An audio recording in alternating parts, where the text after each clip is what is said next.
Hello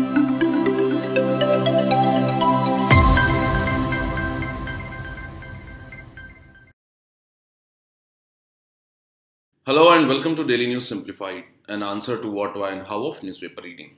Today we will discuss the Delhi edition of the Hindu newspaper dated 23rd October 2019. And the articles that we will discuss today are displayed on your screen. So let us start our discussion. Now, this article on page number 10 has been written in the context of the informal summit which happened between the Chinese president and the Indian Prime Minister at Mamallapuram in Tamil Nadu. And in this article, the author highlights the history of border dispute between India and China.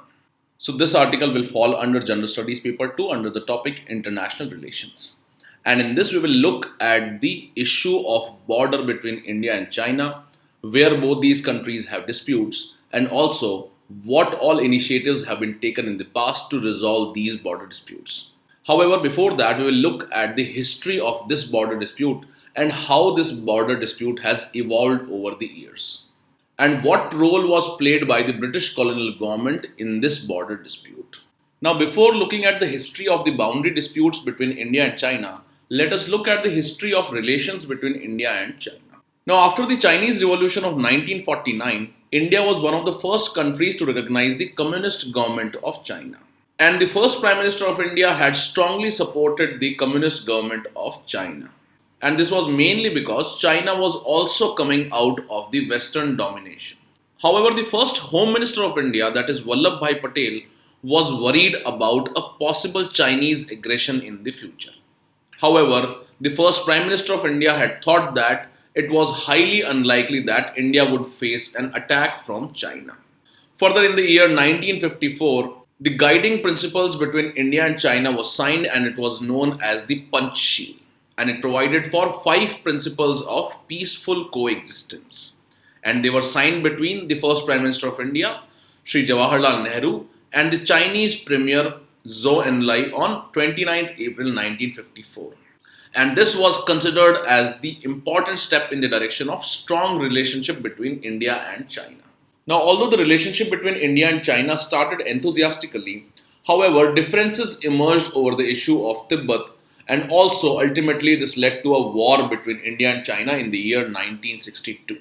Now, the most important issue between India and China was related to the Tibet. And in the history, Tibet had been most of the times free from the influence of China. However, at times it was also under the influence of China. So in the year 1950, China took over the control of Tibet. However, at that point in 1950, India tried to persuade China to recognize Tibet's claim of independence. However, when the Panchsheel Agreement was signed between India and China in the year 1954, India recognized Chinese sovereignty over the Tibet. And as such, India conceded China's claim over Tibet. Now, after 1954, the Tibetan spiritual leader, that is Dalai Lama, had visited India. And he talked about the deteriorating condition in the Tibet because of Chinese occupation to the first Prime Minister of India. And in the year 1958, there was an armed uprising in Tibet against the Chinese occupation. And in this background, the Tibetan spiritual leader Dalai Lama crossed over into Indian territory and he had sought for asylum. And this asylum was granted by India to the Dalai Lama. And this was one of the biggest issue between India and China relations. And Chinese government was not very happy about the asylum that was provided by India to the Dalai Lama. And this was mainly because China considered Tibet to be a sovereign part of China. And the issue further escalated and it led to the Chinese invasion of India in the year 1962. So for this you can go through the NCERT of class 12, that is Politics in India since Independence. Now after this, let us look at the border dispute between India and China. So as you can see in this map, India shares one of the longest borders with China. And this border length is about 3,488 kilometers. And this border between India and China spreads from Jammu and Kashmir in the north to Himachal Pradesh and Uttarakhand. And also it shares border in the state of Sikkim. And further, India shares the border of China in the northeastern part along the Arunachal Pradesh. However, both these countries have boundary disputes regarding 2 of the important territories, that is Aksai Chin, which is under the Chinese occupation presently, and also about the Arunachal Pradesh, which is occupied by India presently. So in this background, let us look at the history of border disputes between India and China. Now, as you can further see in this map, the Aksai Chin is presently occupied by China, and Arunachal Pradesh is in the control of India. And there has always been a difference of perception of the boundary lines between India and China. And this has resulted in one of the longest political battles over boundaries in the history of the world. So first, in this background, let us look at the dispute on the western part of the border between India and China, which is related to the territory of Aksai Chin. Now, the present situation of boundary in the erstwhile state of Jammu and Kashmir is that one part of it is occupied by Pakistan and it is known as the Pakistan occupied Kashmir. And here the line of control divides the territories between the POK and the state of Jammu and Kashmir, or the erstwhile state of Jammu and Kashmir. Further, regarding this border with China, Aksai Chin is a territory which is occupied by China. And the boundary between the Aksai Chin and the erstwhile state of Jammu and Kashmir is the line of actual control. Further, Pakistan has ceded some of its territory from the Pakistan occupied Kashmir to the China. And this territory was ceded to China by Pakistan in the year 1963. Now, you might also be knowing that China is developing the China-Pakistan economic corridor from the Pakistan-occupied Kashmir, on which India claims that the Pakistan-occupied Kashmir is a part of India, and that is why such creation of China-Pakistan economic corridor is illegal according to international laws. Now, the province of China, which borders the erstwhile state of Jammu and Kashmir, is known as the Xinjiang province. And India has accused China of illegally occupying this Aksai Chin territory. Now, according to China, the Aksai Chin is an extension of the Tibet Plateau. However, India claims that the Aksai Chin is an extension of its Ladakh Plateau. Now, why is China claiming this Aksai Chin territory? Now, Aksai Chin is actually important for China as it connects the backward province of China, that is Tibet, and the Xinjiang. And that is why China is adamant on claiming Aksai Chin to be its part. However, India claims that Aksai Chin is a natural extension of the Ladakh Plateau and it should be a part of India. Now, why did the border dispute between India and China arise in the first place? So, this dispute arose because of the wrong policies of the British colonial government in India. And the British policy regarding the boundary was guided by their own geopolitical interests. And in this background, the British themselves were not clear regarding the boundary between India and China. And the British policy of boundary between India and China was guided keeping in mind the issue of Russian aggression. Now, at one point of time, the British advocated that Aksai Chin should be part of Kashmir. However, at other time, it advocated that Aksai Chin should fall under the Xinjiang province of China. And all this confusion was created because of British perception of the Russian aggression in this sector.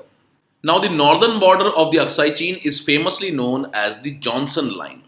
However, the inner border of the Aksai Chin is known as the McDonald's Line. And in this background, India claims that Johnson Line is the correct boundary between India and China. However, China claims that this McDonald Line should be the line or the boundary between India and China. So the main issue of Aksai Chin arose because of the ambiguous policy of the British government in India. And that was mainly because at one point of time, British claimed that the Aksai Chin should be made a part of the Kashmir and Johnson Line should divide the boundary between India and China. However, at another point of time, they claimed that Aksai Chin should be made the part of Xinjiang province of China and McDonald Line should be the boundary between India and China. And this ambiguous policy of British regarding the Aksai Chin territory has led to the dispute regarding this Aksai Chin territory between India and China. Now, because of the disagreements regarding the boundary in the Aksai Chin sector, present situation is that the line of actual control divides the boundary between India and China. And this Aksai Chin is presently occupied by China. Now, after this, let us look at the border issue between India and China in the eastern sector. And in this line, in the year 1914, a Shimla conference was held by the British colonial government of India. And in this conference, Tibet was envisaged as an autonomous and buffer state between India and China. So at this conference, it was outlined that the outer border of the Tibet, which was along India, will be the boundary between India and Tibet. However, the inner border of the Tibet will be the boundary between China and Tibet. And as such, the Tibet will remain a buffer state between India and China. Further, the British demarcated the boundary between India and Tibet, which is known as the McMahon Line. And this agreement regarding the McMahon Line was signed between the representatives of the British government and the Tibetan representatives. Now, this McMahon Line is another contentious issue between India and China regarding the border in the northeastern part. Now, in this background, China claims that McMahon Line is not the actual boundary between India and China. And this is because the agreement regarding the McMahon Line was signed between India and Tibet. And China claims that Tibet was not a sovereign state at the time of this agreement. And that is why China does not recognize McMahon Line as the boundary between India and China along the state of Arunachal Pradesh.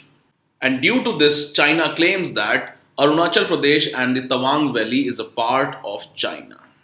However, India's stand is that China has sovereign right over Tibet. However, Arunachal Pradesh is the part of India, and McMahon Line is the boundary which delineates India and China in the northeastern sector.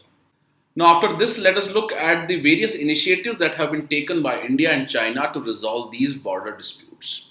The first in this line was the Shimla Agreement of 1914, which was signed between British government of India, and through this agreement, McMahon Line was recognized as the legal boundary between India and China. However, the present Chinese government does not recognize this Shimla Agreement, and it claims that it was signed between Tibet and British government.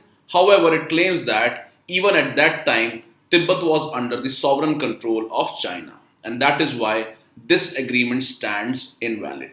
Further, in the year 1954, the Panchsheel Agreement was signed between the first Prime Minister of India, Jawaharlal Nehru, and Zhou Enlai of China. And this was known as the Agreement on Trade and Intercourse between Tibet region of China and India. Now, this Panchsheel Agreement indicated the willingness to respect each other's sovereignty and territorial integrity. And that is why India recognized the Chinese claim over the Tibet region. So, according to this Panchsheel Agreement, India finally agreed that China's control of Tibet was valid. However, India provided asylum to Dalai Lama in the year 1959, and the ensuing war in the year 1962 led to the deterioration of relations between India and China. And that is why no agreement could be arrived at between both these countries. However, it was only as late as 1990s both the countries started talking about resolving the border disputes. And as such, various confidence building measures have been taken by India and China. And both these countries have signed various bilateral agreements in the year 1993, 96, 2005, 2012 and 2013. However, the most important one was signed in the year 2003. And in this agreement, India and China agreed on the appointment of special representatives for the consultation, and it was aimed at arriving a framework for boundary settlement. And both these countries agreed that such a framework for boundary settlement would provide the basis for delineation and demarcation of border between both these countries. Further, in the year 2005, both the countries agreed that the border dispute should not affect other bilateral engagements. And as such, both signed an agreement on political parameters and guiding principles of settlement of India-China boundary question, and this was signed in the year 2005. And this 2005 agreement has been the basis of all boundary dispute related discussions between India and China. Further, in the year 2012, India and China agreed on the establishment of a working mechanism for consultation and coordination on India-China borders. And recently in the year 2018, these special representatives, which were agreed to in the year 2003, held their meeting at Chengdu in southwest China. And the talks at this meeting of the special representatives was aimed to achieve an early solution to the dispute and to maintain the peace and tranquility at the borders. Now, although the final resolution to the border dispute has not been arrived, both the countries have decided that they will arrive at any solution to this dispute by maintaining peace and tranquility on the borders. Further, both the countries have agreed in the year 2005 that the boundary dispute between the two should not affect other engagements between India and China, and especially it should not affect the economic engagement between India and China. Now, in this background, let us look at the point of view that has been forwarded by the author in this article. So, the author claims that the recently held informal summit between the Chinese president and the Indian Prime Minister reiterated the need for an early settlement of the boundary dispute. And this early settlement of boundary dispute should be fair, reasonable, and mutually acceptable. And it should be based on the guiding principles document which was signed between both these countries in the year 2005. And about this we have learned on the previous slide. Now, in this background, the author highlights the inability of both these countries to settle the issue. And that is why the author has argued that the boundary settlement should be done keeping in view the backdrop of history of boundary formations, and also keeping in mind the disagreements that have led to these disputes and key negotiations that have happened in the past. And regarding the issue or the missed opportunity in the history, the author highlights that India and China were very close to settling the boundary dispute when in the year 1954, China was settling the boundary issues with the then Burma and the present day Myanmar. And China had recognized the McMahon Line as an accomplished fact in the year 1954, which it presently does not recognize. So in the year 1954, the China had proposed that the McMahon Line would be the boundary between India and China.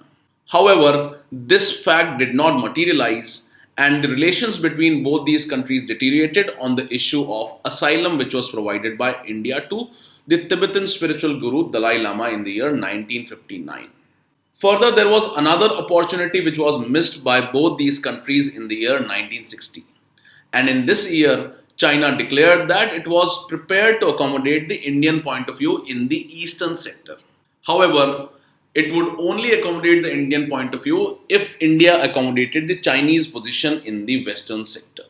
Now, what this means is that China was ready to recognize the McMahon Line as the boundary between India and China in the eastern sector. However, this would only happen if India accepted that Aksai Chin was a part of China. And this is popularly known as the swap principle. And this principle states that Arunachal Pradesh will be recognized by China as a part of India only if India recognizes that Aksai Chin is a part of China. And this swap principle was proposed in the year 1960 by China. However, the then Prime Minister of India, Sri Jawaharlal Nehru, had opposed such a swap principle. And in this particular background, the author claims that the inability of Indian side to accept the swap principle was a missed opportunity. And that could have eventually led to a settlement of the dispute between both these countries and would have also contained the escalating conflict that happened in the year 1962. So in short, the author highlights that the swap principle should be the guiding principle for India and China for settling their boundary disputes. So these were few aspects of the India-China boundary disputes, and with this let's move to the next article.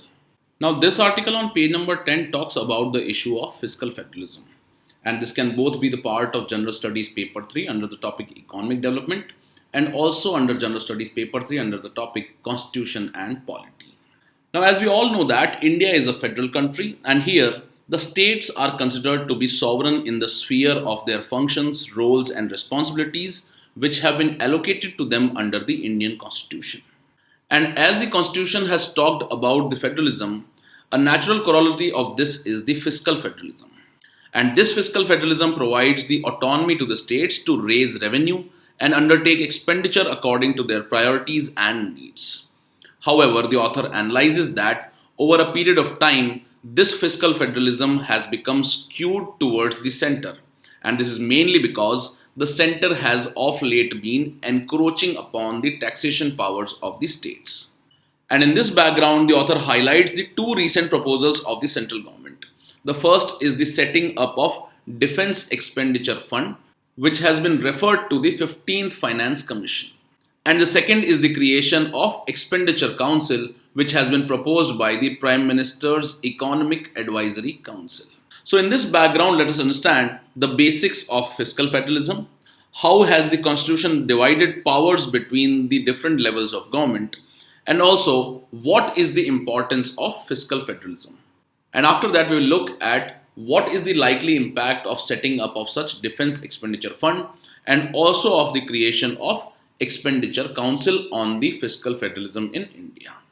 Now, fiscal federalism provides autonomy to the states to raise revenue and undertake expenditure according to their priorities and needs. And it also provides for transfer of taxes from the union to the states. Now, such kind of fiscal federalism has been formulated by the Indian Constitution, keeping in mind the diverse needs and aspirations of the states across India. And that is why such fiscal federalism is considered critical for balanced and holistic development of the entire country. So simply you should understand that fiscal federalism is an economic counterpart of the main term, that is political federalism.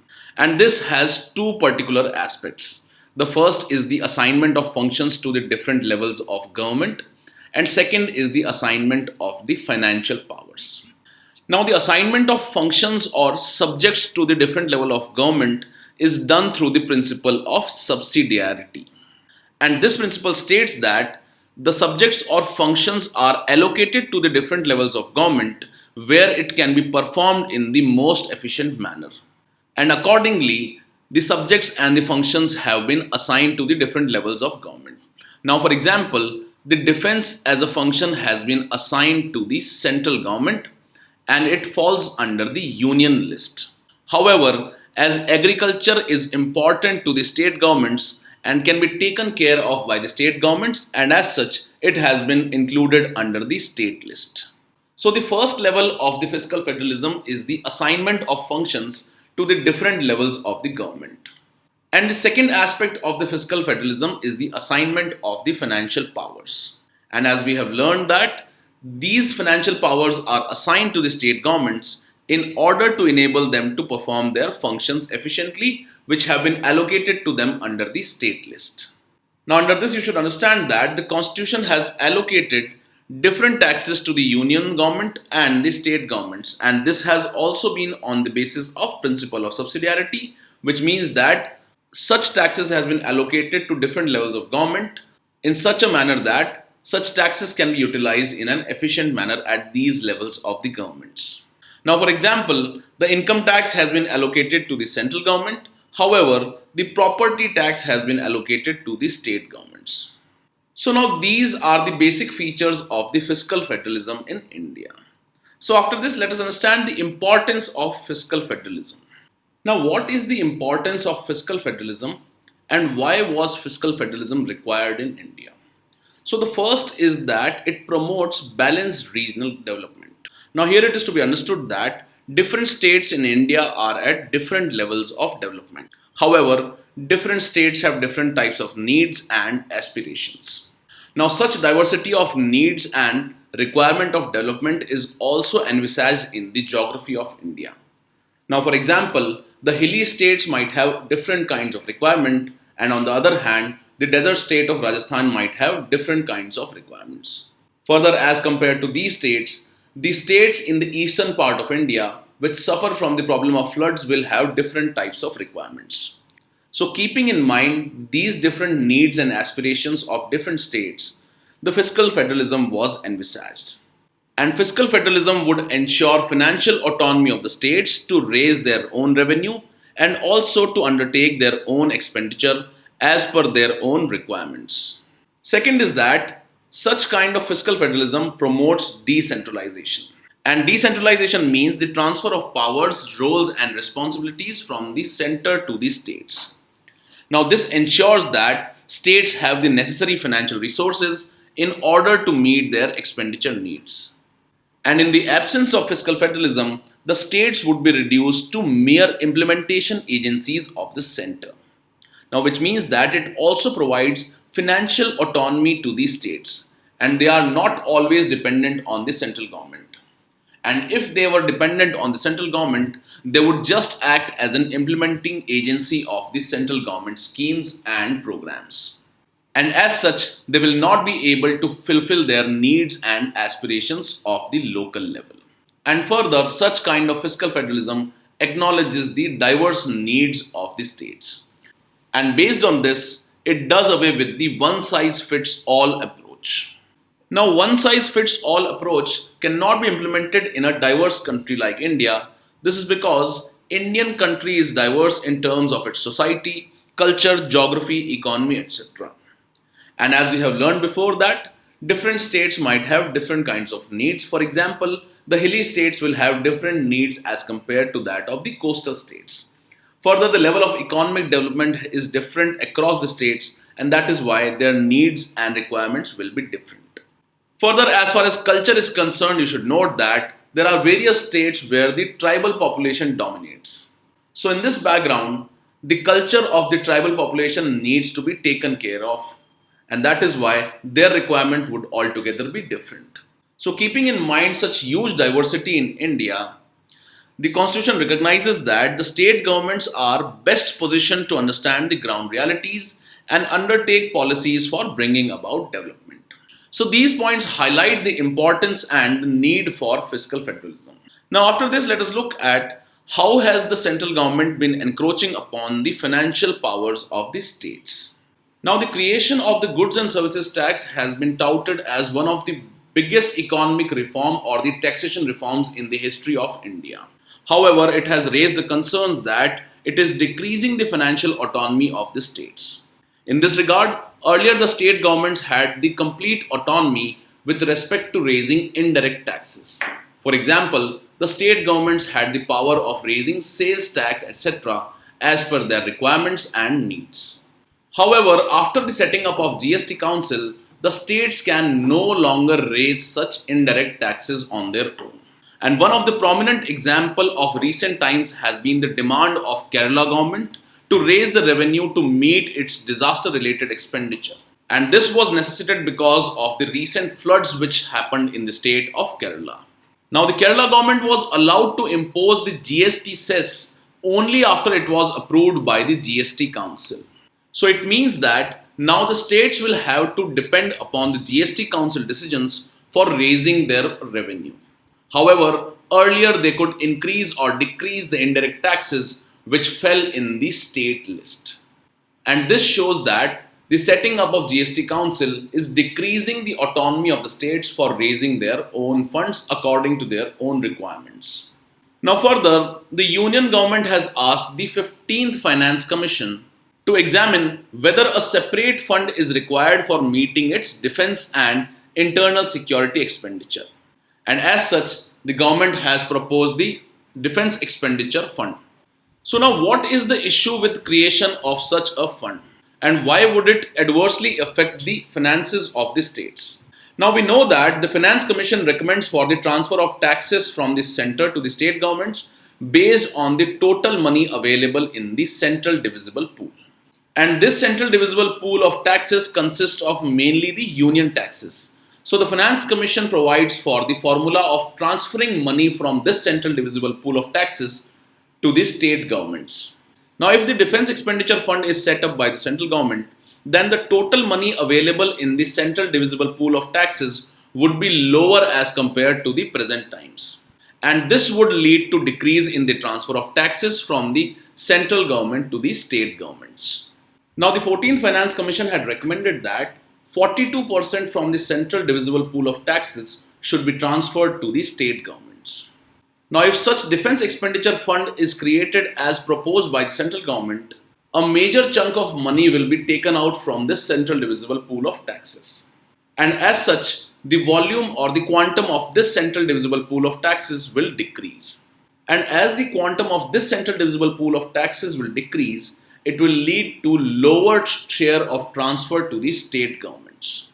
Now, another argument is that defense is a part of the union list. And as such, it is the central government's responsibility to meet its defense-related expenditure. And this should be done without adversely affecting the finances of the states. So as we have seen, the setting up of Defense Expenditure Fund would decrease the autonomy of the states with regards to finances. Now, the third issue is related to the proposal of setting up of an expenditure council. And recently, the PM's Economic Advisory Council has recommended the setting up of such an expenditure council, which will be based on the lines of GST. And this is being set up in order to promote the cooperative federalism. Now, the rationale which has been forwarded by the central government is that setting up of such an expenditure council would rationalize and prioritize the spending by the center and the state governments.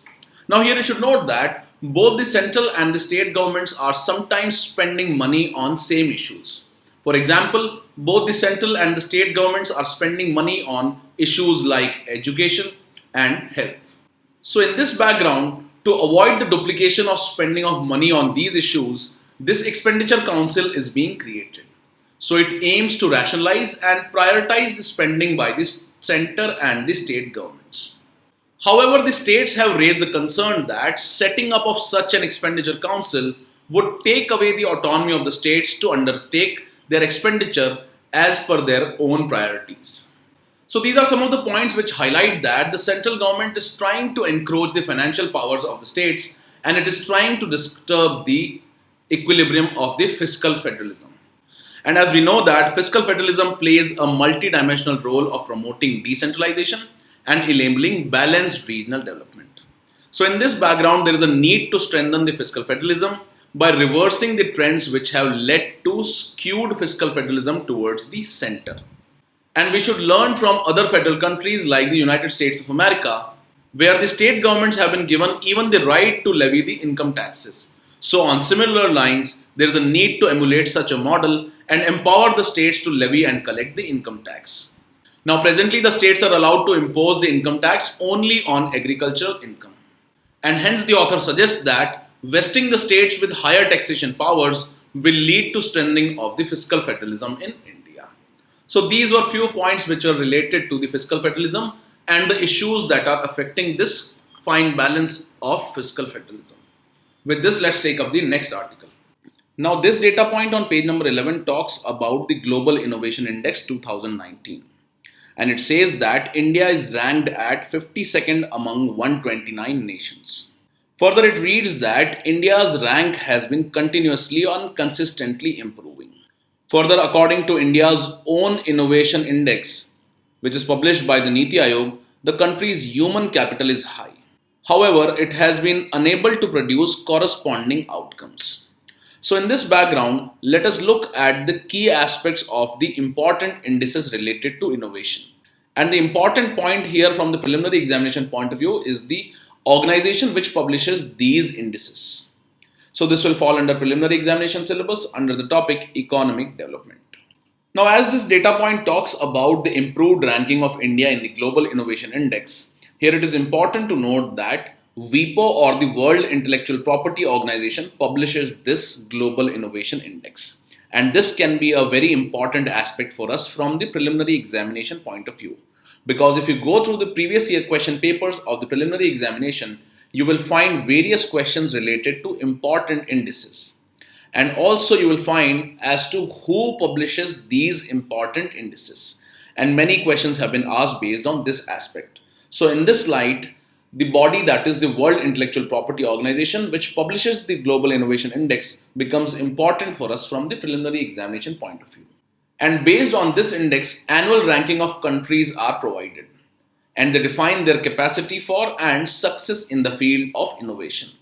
Now, a similar index is the Global Competitiveness Report. And this is published by the World Economic Forum. So this is also important. And further, the India Innovation Index is published by the Niti Aayog. And regarding the World Intellectual Property Organization, you should note that it is a UN agency which has been charged with protecting the intellectual property. Further, it promotes and sustains creativity and innovation. And in this line, it helps the governments, businesses, and the society to realize the benefits of intellectual property. And it also provides global services to protect the intellectual property across borders and helps them in resolving issues related to intellectual property. So the important aspect is that who publishes these important indices are important for preliminary examination point of view. With this, let's take up the next article. Now, this article on page number 11 has been written in the context of India cancelling the visit of Indian Prime Minister to the Turkey. And India has cancelled this visit of the Indian Prime Minister based on the recent speech of the Turkish President at the United Nations General Assembly. And in that speech, the Turkish President had criticized Indian government's move over the Article 370 in the state of Jammu and Kashmir. So in this background, the author highlights the importance of Turkey for West Asia and the Arab world, and he also suggests that India should avoid such knee-jerk reactions. And this will fall under General Studies paper 2 under the topic International Relations. So in this article, we will try and understand Turkey's historical record on the issue of Jammu and Kashmir. Also after that, we will try and understand the important geopolitical events in the West Asia and Arab world which makes it important for India to have good relations with Turkey. Now, regarding the recent speech of the President of Turkey at the United Nations General Assembly regarding the removal of Article 370 and the Jammu and Kashmir issue, the author says that Turkey has traditionally had close relations with Pakistan, and its stand on Jammu and Kashmir has always been in line with that of the Pakistan. Further, Turkey and Pakistan both are the members of Organization of Islamic Cooperation. And at this platform, both Turkey and Pakistan have had the same view on the issue of Jammu and Kashmir. And even during the Cold War, Turkey and Pakistan have always been close allies. However, the author analyzes that because of improving economic relations between Turkey and India, Turkey has at times moderated its stand on the issue of Jammu and Kashmir. However, as far as the removal of Article 370 is concerned, many other countries have also criticized this move of Indian government of removing the Article 370. And as such, India should not be bogged down by the Turkey's stand on this issue of Article 370. And this cancellation of the visit of Prime Minister of India to the Turkey reflects a knee-jerk reaction as far as its diplomacy is concerned. So in this background, the author suggests that the Indian government should learn to isolate contentious issues and should not let such contentious issues dictate the overall bilateral relations. And in the present scenario, India should always be sensitive towards its relations with two emerging powers of the West Asia and the Arabic world, that is the Turkey and Iran. So in this background, let us understand the importance of Turkey for India and also what are the present geopolitical conditions in West Asia and the Arabic world which makes it important for India to have good relations with Turkey and Iran. So it is to be learned that the Arab world is already in turbulence, and various countries like Syria, Iraq are facing instability in their governments. Further, countries like Yemen are having unstable governments. Also, many of the countries of the Arab world are affected by the Arab Spring. Further, the countries which have been affected by the Arab Spring have not had stable governments. And in this light, for example, Egypt, which used to be a leader in the Arab world, has now taken a back seat. And this reduced leadership role of Egypt has been after the turbulence in the Egypt which has been caused by the Arab Spring. And in this line, it is to be noted that it is presently dependent upon American aid for its own sustenance. Now, as far as Saudi Arabia is concerned, which is also one of the important powers of the West Asia and the Arabic world, it itself is facing issue of fragile political system, and that is mainly because of its dictatorial type of government. Now here it is to be noted that Saudi Arabia is one of the largest and the richest economy in the Arab world. However, the recent taking over of the Crown Prince Mohammed bin Salman has alienated various other sections of the Saudi Arabian politics. And in this background, the author says that the fears of coup in the Saudi Arabia always exist. And that shows the fragility of the political system in the Saudi Arabia. Further, Saudi Arabia's policy in Yemen has failed miserably. And this reflects the issue with the dictatorial type of government that is existing in the Saudi Arabia. Now, another issue on which the Saudi Arabia has shown its fragility is the recent attacks on its two important oil facilities. And it is assumed that these attacks on the Saudi oil facilities were supported by Iran, which is also another important power in the West Asia. And after that attack on the oil facilities, the Crown Prince of Saudi Arabia had talked to the US government for its support. However, the US government refused to interfere in this issue of attacks on its oil facilities. And the US has refused this support even when it stands as a biggest partner of the Saudi Arabia in the Western Asia. So, in the background of the turbulence that is existing in the Arabic world, also the issue of Arab Spring and unstable governments, and the challenges which are being faced by one of the important powers, that is Saudi Arabia, the author has suggested that Turkey, Iran, and Israel remain as the only serious players in West Asia. And both Turkey and Iran have the technological capacity to attain nuclear weapons capacity. And if these countries attain nuclear power in this region, their clout in the region will improve. And as such, it will be unwise for India to alienate these regional powers. And in this background, the author has criticized the Indian government's move of cancelling the Prime Minister's visit to Turkey, which was scheduled later this year.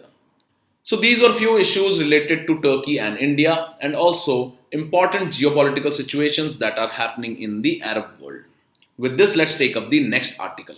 Now, this article on page number 1 reads that the court to look into government's plea for accessing WhatsApp chats. Now, this news is in continuation of the news which appeared in yesterday's newspaper, which read that new rules to regulate social media by January. So this will fall under General Studies paper 3 under the topic security, and under the subtopic role of media and social networking sites in the internal security challenges.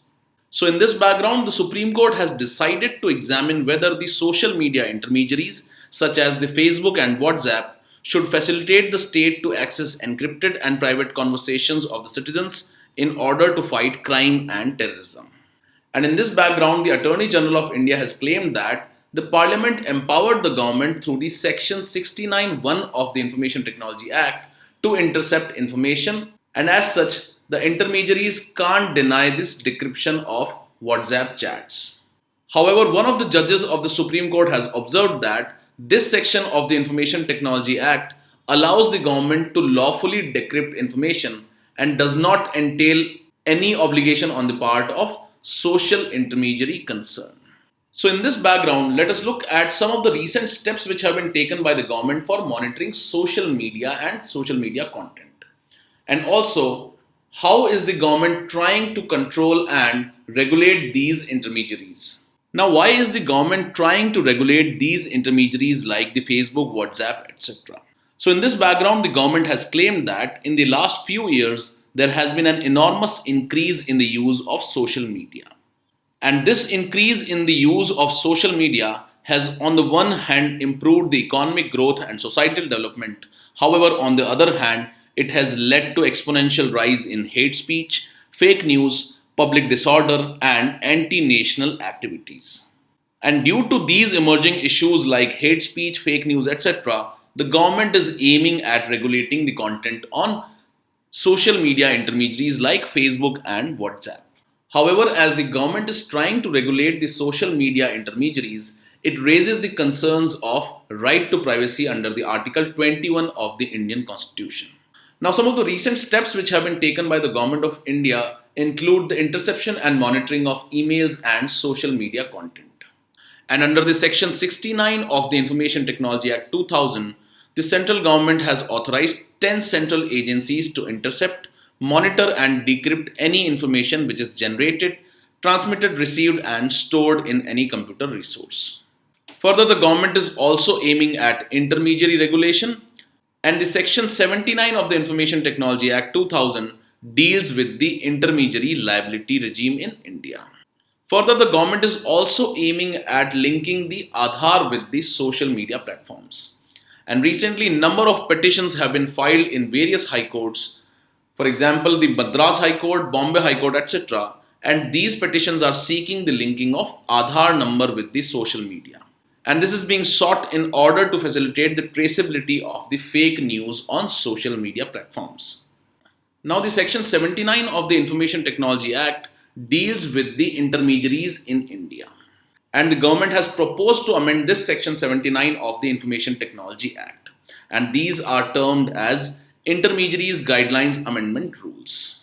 Now, what are the proposed amendments and what are the issues with that? We will look at them. So first is that it aims at monitoring of the content.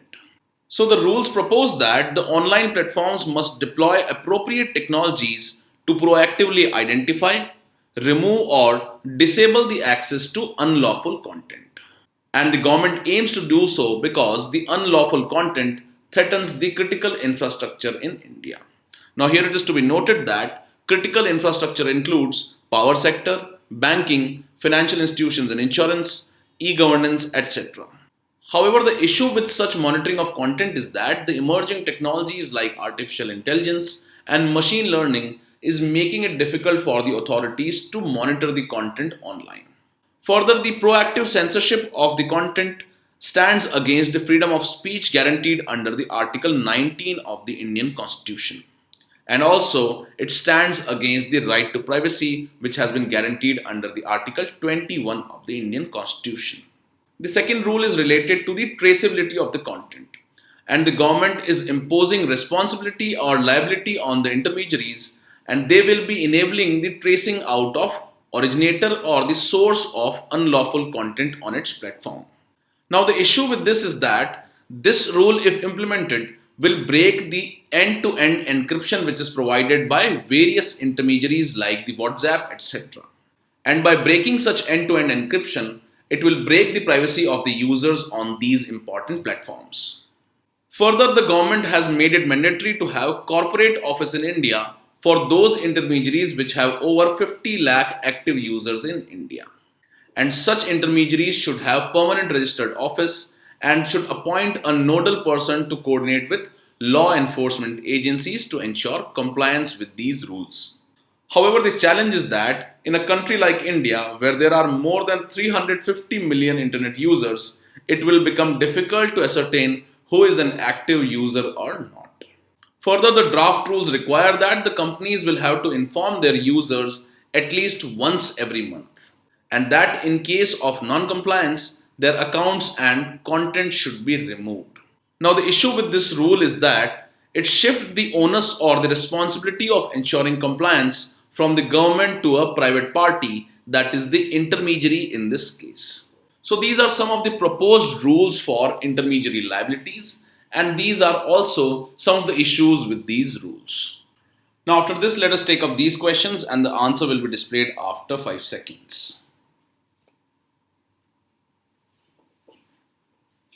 The first question is that the Global Innovation Index is published by which of the following organizations? So as we have learned, it is published by World Intellectual Property Organization or the WIPO. Second question is that the Global Competitiveness Index is published by which of the following? So as we have learned, it is published by World Economic Forum. The last question is that which of the following Indian states share their border with China? So as we have learned today, only Himachal Pradesh shares its border with China. Correct answer is A, one only. So with this we conclude today's discussion. Now let's take up the question for the day.